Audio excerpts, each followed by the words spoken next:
ang mabuting balita ng Panginoon. Pinupuri ka namin, Panginoong Heso Kristo.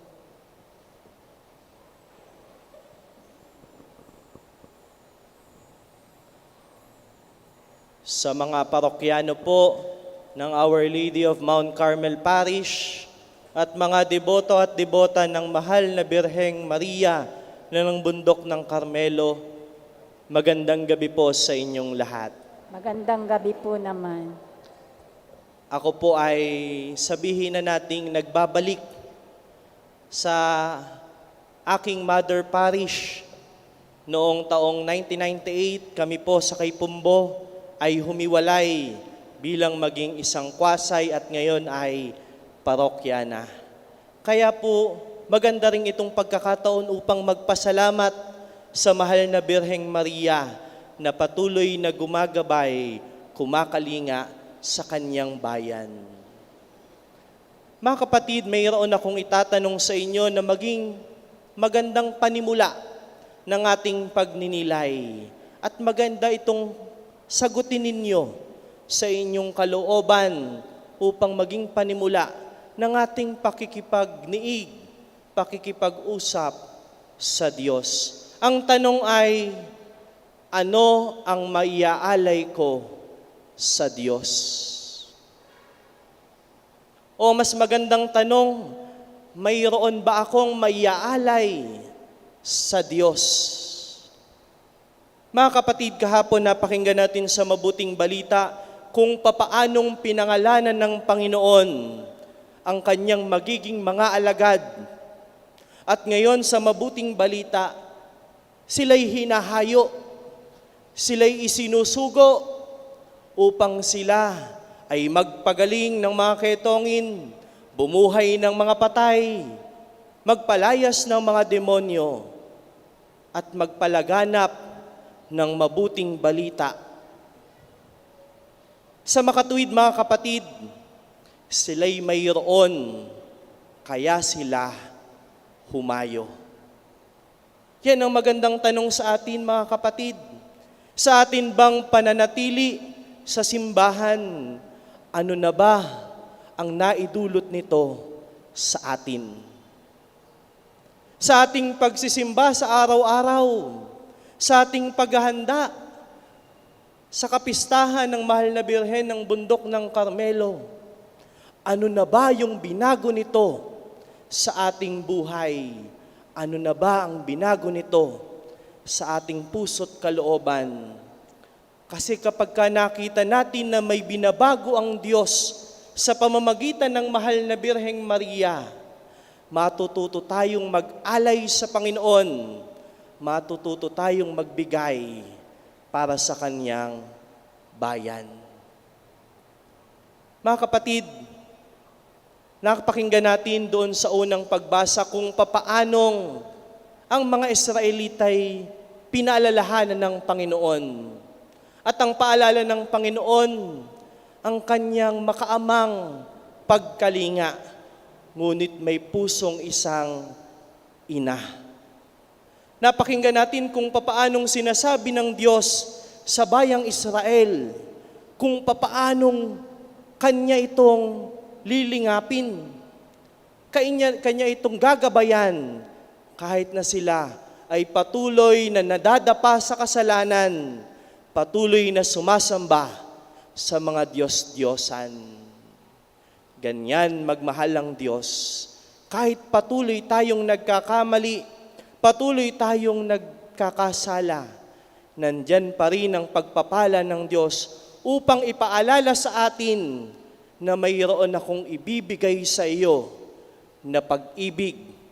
At kapag naramdaman mo ang pag-ibig na iyon, kapag natanggap mo yung pag-ibig na iyon, ikaw ay magiging daluyan ng aking misyon.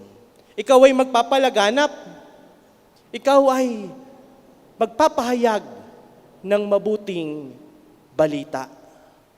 Mga kapatid, ang mahal na Birheng Maria na unang tumanggap sa biyaya ng Diyos at ngayon patuloy na nagbibigay din ng biyaya sa bawat isa ang ating maging modelo.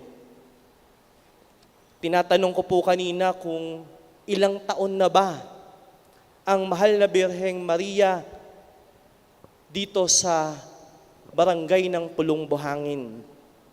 Ang sabi ay approximately mga nasa 142 years na raw po nandito sa barangay Pulong Buhangin. At makikita po natin na sa kanyang kinatagal-tagal dito sa parokya na ito, naniniwala ako na marami na siyang ginabayan, marami na siyang kinalinga, marami na siyang binigyan ng paggabay. At sana mga kapatid, sa paggabay na iyon ng mahal na Birheng Maria ng bundok ng Carmelo, na nakita natin sa haba ng panahon na patuloy na kumakaling at gumagabay sa bawat isa, papalapit sa kanyang anak na si Jesus, tayo rin ay magkaroon ng pusong handang umakay sa mga taong nangangailangan. Ang pagsusugo ng Panginoon sa mga apostol ay pagsusugo rin sa atin ngayon na tayong lahat ay inaasahan na umakay sa mga taong nahihirapan, maging sandigan ng mga taong nawawala ng pag-asa, maging isang bayang nananampalataya ng may pag-asa, may kasigasigan sa pananampalataya, may pagmamahal sa simbahan. Mga kapatid, ang bayan ng Diyos ay inaasahan niya upang ang mga taong walang-wala, ang taong naguguluhan, ang taong mga nahihirapan, ay ating akayin papalapit sa dambana ng Diyos. Mga kapatid, ang tanong sa atin, ano ang may bibigay natin para maiaalay natin sa Panginoon? Lahat tayo ay may tawag. Lahat tayo ay may kanya-kanyang misyon sa buhay. Lahat tayo ay may atang-atang na gampanin bilang isang Kristiyano. Baka ang gampanin mo ngayon ay makinig sa mga taong mahirap pakinggan. Baka ang gampanin mo ngayon ay maging isang magulang para sa iyong anak. Baka ang gampanin mo ngayon at maiaalay mo sa Diyos ay ang iyong pag-akay sa mga taong naliligaw ng landas dahil sa malabo nilang pagtingin sa pananampalataya. Ang Diyos ay binibigyan tayo ng iba't ibang misyon. At kalakip ng misyon na iyon ay tayo ay magbalik loob sa Kanya, mag-alay ng ating sarili. Malinaw ang sinasabi ng Diyos sa mabuting balita. Tayo'y Kanyang binigyan. Tayo'y tumanggap ng mga biyaya at pagpapala.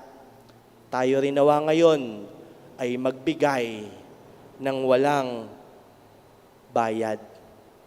Mag-alay tayo ng buong buo sa Panginoon. Kung tayo ay tumanggap sa Kanya ng mga biyaya at pagpapala, iyon ang hamon sa atin na tayo ay magbalik sa Kanya ng papurit pasasalamat. Kaya mga kapatid, sa banal na misa na ito, kung ano ang ibinigay natin sa Panginoon, kung ano ang miaalay natin sa Panginoon, ito'y titignan niya na isang regalo, isang matimyas na ibibigay sa Kanya. Mga kapatid, ang misyon natin ngayon na ibinibigay sa atin ng Diyos ay patuloy nawa nating gampanan.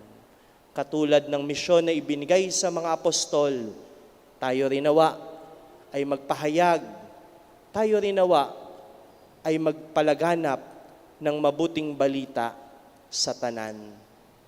Ang Diyos ay nagbibigay sa atin ng mga kinakailangan natin. Ang hinahangad ng Diyos sa iyo ngayon ay magtiwala ka sa Kanya. Ang sinasabi ng mabuting balita, huwag kang magdala ng salapi, ng lukbutan, ng pamalit, hindi dahil para ipakita mo na ikaw ay simple sa buhay, bagkus upang ipakita mo kung paano ka nagtitiwala sa grasya ng Diyos. Mga kapatid, sa pagdiriwang na ito, sama-sama tayong manalangin sa Panginoon. Sama-sama nating ibalik sa Kanya ang lahat ng parangal at papuri sa lahat ng biyayang patuloy niyang ibinibigay sa atin. Nanawa sa buhay na ito, makita natin ang mahal na Birheng Maria ng bundok ng Carmelo na biyaya sa ating barangay, na biyaya sa ating simbahan, upang tayo ay patuloy pa ring maglingkod, patuloy pa ring magpalaganap ng mabuting balita at ng ebanghelyo ng Panginoon. Amen.